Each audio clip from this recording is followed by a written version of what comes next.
We are live. And we are live. Welcome everyone to this Right Riches for You global book reading.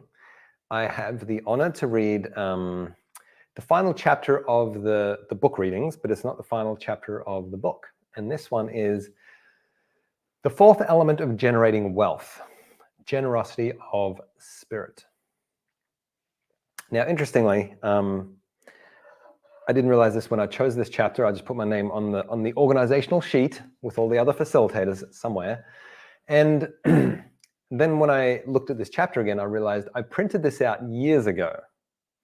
Or somehow I got the printout or something, but I had it with me in my travel bag for like years, basically, and read through it a number of times because it like so changed my reality. And I was like, holy shit, I need to read this a lot of times to like get what Gary is actually talking about here.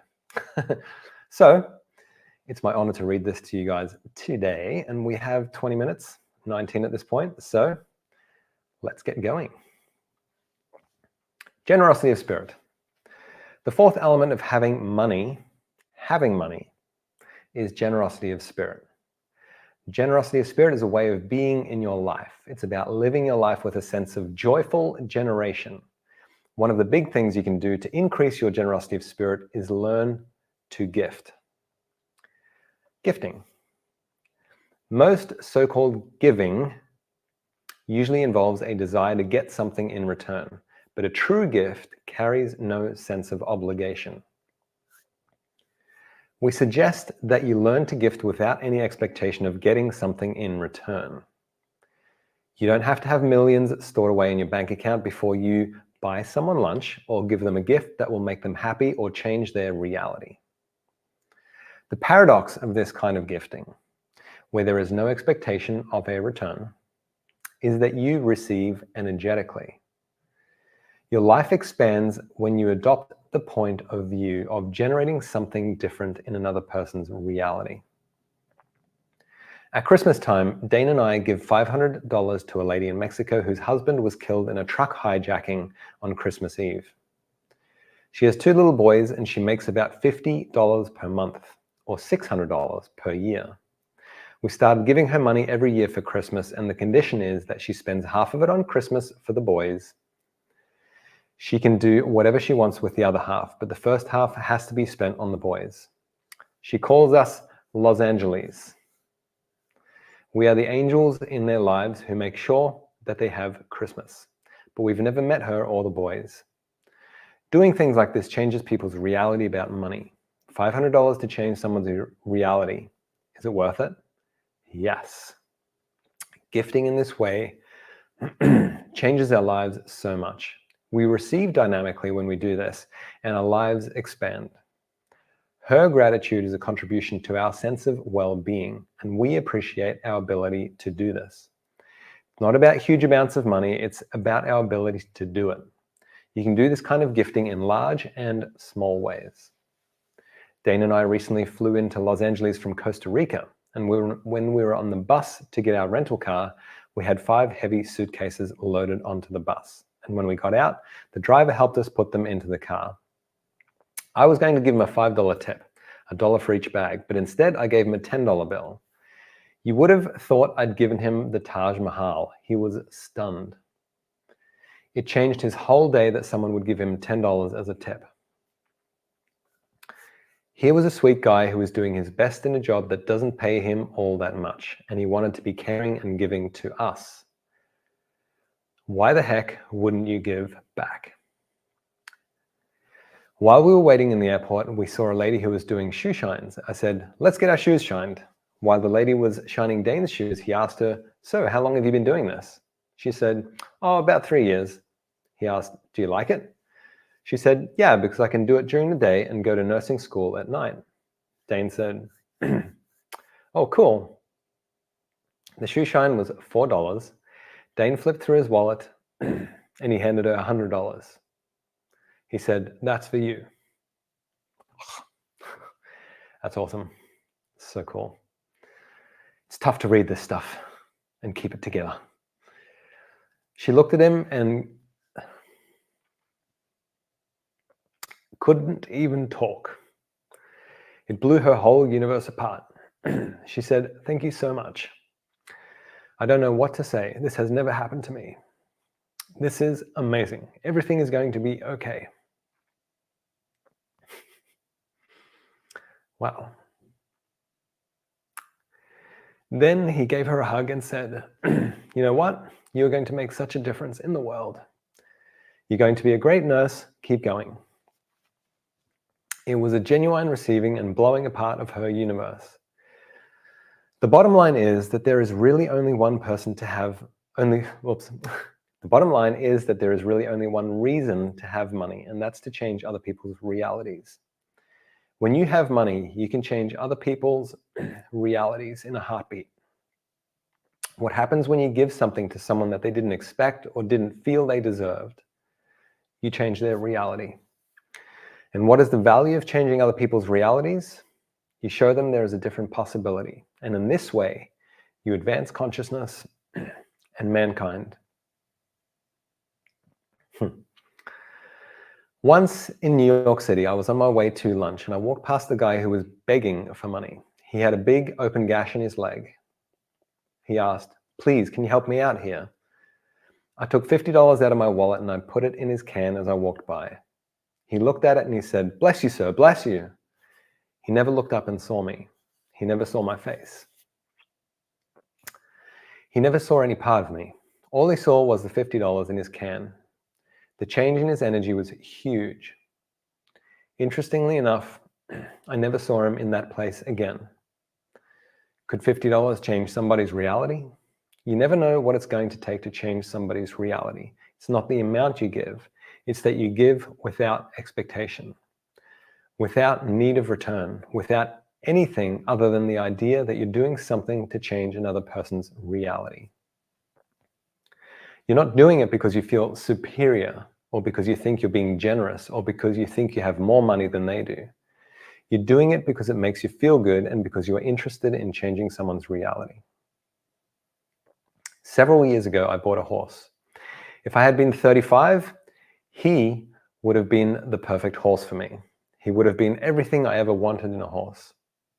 At 60, he was not the perfect horse for me, but I was still riding him. Dane and I would go out to ride our horses, and I'd run my horse, whose name is Playboy, around the ring before I rode him. Each time he came to Dane, he'd stop. He'd run around the ring once and stop in front of Dane, and then round the ring again and stop in front of Dane. I beat him off Dane every time he did this. Neither one of us asked a question like, "Why is he doing that?" We just thought, "That's weird." One day, Dane and I were going out for a ride in the back country, and Dane said, "Please, can I ride Playboy? I want to ride him. Please, can I ride him?" Playboy is an ex-racehorse. If you put him into a gallop, he goes to a dead run. And from a dead run, he covers the ground at the speed of light. Only someone who knows how to ride very well should ride him. At the time, Dane was not much of a horseback rider. And I thought, let's see, what's the worst thing that can happen? He could fall off and break some bones. I can take my cell phone with me so I can call in a helicopter in case he gets badly hurt. But I can fix pretty much anything else with the body processes we have in access. So I said, okay, fine. Dane got on Playboy, and Playboy turned around and looked at him and said, "My man." I said, "Say what? You're my horse."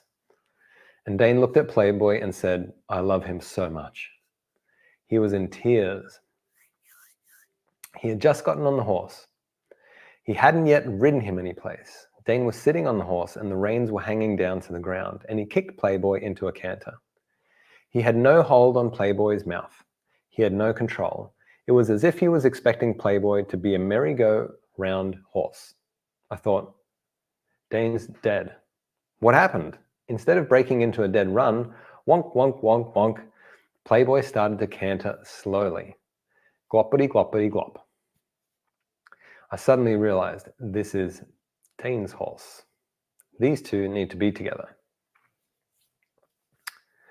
So I made Dane a deal he couldn't refuse. I gave Playboy to him. At the time, Dane didn't have much money. I said to him, "I have a gift for you.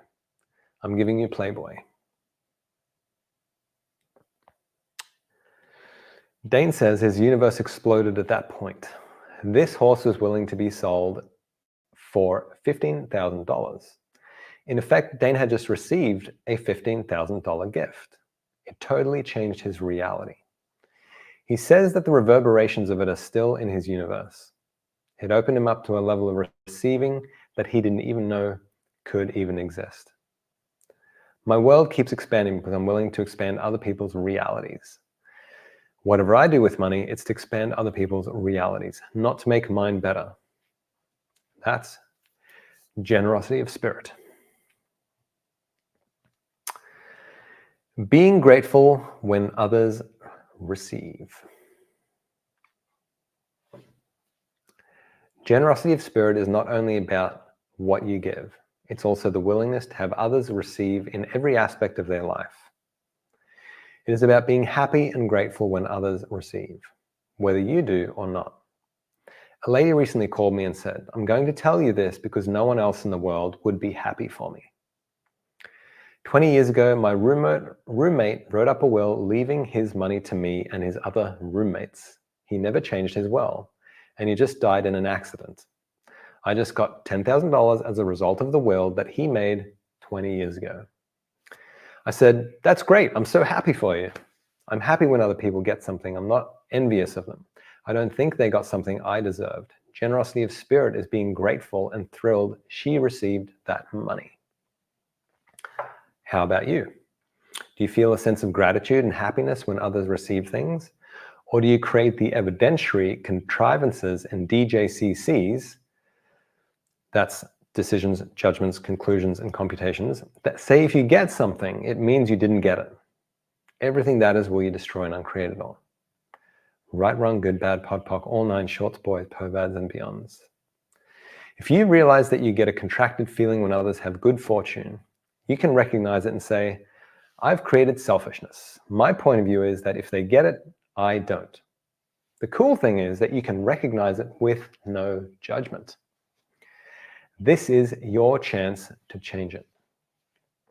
And this is key. This is me talking now. This is totally key. I've had this come up a number of times in the past, and acknowledging it and having the willingness to change it at the point made all of the difference, like into the future. Any point of view you have can be changed. What would it be like if instead of judging you, you could say, "Yes, I've been selfish," or "I've considered myself selfish a lot. I've considered myself selfish a lot of my life. I'd like to change that now." Or, "I was being selfish. Is that limiting me in my life? Is it limiting the money I can have? Yes. What would it be like to have a greater point of view that would actually generate more that I'd like to have in my life?" People who truly have money do not need to put other people down. They do not need to live as if they were superior to anyone. Many people who are wealthy complain about their servants. They are never grateful for anything anybody ever does. They know they deserve to have, and this is "know" in quotation marks, they're not really knowing. They just conclude to themselves that they deserve to have more and that everybody is cheating them by not delivering a good enough product. When you're truly willing to have money, you're grateful for everybody who gifts anything to you. I'm grateful for the waiter who does a good job. I'm grateful for the maid who does a good job. I'm grateful for the people who take care of our horses and do a good job. And because of my gratitude, they're grateful to work for me. They try to see what else they can do for me. When you have more money, you're grateful. Recap. When you have money, you're grateful for the people who show up in your life, and you're grateful for what they do for you. But when you have to get money, you assume you're being cheated somehow. Getting money is more important to you than having money. Do you see the difference here? It is an important distinction. You don't have to have money in order to have gratitude. But if you have gratitude, the generosity of spirit that comes with gratitude starts to generate more money in your life. And once again, I will testify to that because I've seen that occur by using these tools. I've seen this occur in my life over and over. Being generous with yourself. Generosity of spirit also includes the willingness to receive. Are you generous with yourself in your life? Generosity is a willingness to be kind to yourself as well as everybody else. We want you to add a new verse to your personal Bible. 'Tis as blessed to give as it is to receive. Both giving and receiving are blessed events. Be grateful for what other people get, but also be grateful for what you yourself generate, because you are much more amazing than you give yourself credit for. Living in a state of gratitude is one of the greatest ways of having a life you enjoy, as well as increasing your ability to receive and be. Living in a state of gratitude puts you in the flow of the universe. What generation is possible?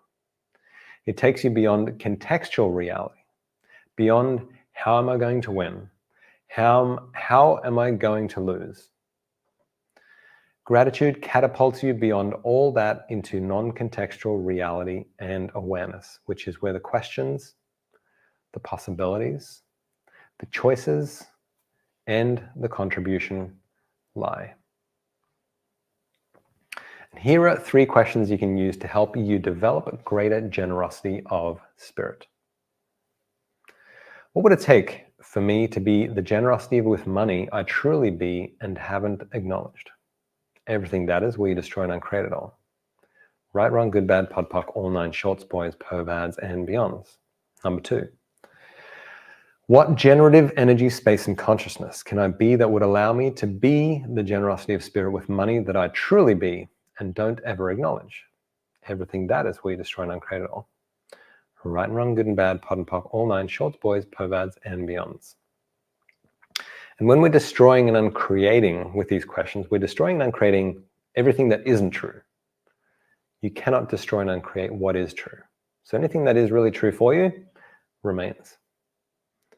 Number 3, everything that keeps you from the gratitude for you that would change your whole financial life, and all the thoughts, feelings, emotions, and no sex you're using to destroy, compress, or kill the gratitude you could have for you. Will you destroy and uncreate it? Please. Right and wrong, good and bad, pod and poc, all 9 shorts, boys, pervads, and beyonds. Now we have 3 minutes to go, I believe, and there's some additional tools you can use to generate money here. Is this still part of the chapter, Patricia, or am I going beyond my bounds? No, they are like, all books has these tools, more tools that access. But I'm not like reading part of somebody else's chapter, am I? No. You are. Oh. We here are finished the whole book. We start reading from the chapter 1 to this last chapter. Cool. Awesome. Oh, so this is the last chapter in the book. Yeah, this one is the last chapter. Oh, but you're going to have to speak a lot of different languages if you want to listen to all of these, because some of these were in different languages, not all English. All right, so let's do these last couple of tools. Additional tools you can use to generate money. If money weren't the issue, what could I choose? One day I went with Dane when he was looking for a new fax machine. He was looking at all the different fax machines, and I asked him, if money weren't the issue, what would you choose? His first thought was, if money weren't the issue, I'd choose the most expensive machine. He was standing in front of the all-in-one machine that was about $550. He looked at it and said, that's the one. If money weren't the issue, that's the one I would choose. Then he saw another fax machine around the corner. This was obviously a while back when this book was written, because fax machines don't really exist anymore. And the other one around the corner was $150. And as he looked at it, he realized the $550 machine was too big to fit under his desk. It actually wouldn't fit anywhere in his office. The smaller one was the perfect size. It would fit under his desk, right where he wanted it, and it had all the functions he actually needed. He said, wow, I just saved $400 by asking this question. Most of us make our buying decisions based on money. I'll say that again. Most of us make our buying decisions based on money. We say, I can't afford this, therefore I'll put it on a credit card. Or we say, I can't afford this, so I won't buy it. We don't ask, do I truly wish to have this? And is this really necessary for my life? So there's a couple of additional tools that you can use to have more ease with money that I've used as well. Personally, it's cool actually reading this and noticing how I've used all of these tools and how effective they've been. And now I have a different reality. And now what else is possible? So this is the last chapter. Thank you guys for joining me and the other facilitators on this Write Riches for You book reading. So a couple of things. If you want to know more about Write Riches for You, just go to Google and type Write Riches for You. And I did that just beforehand.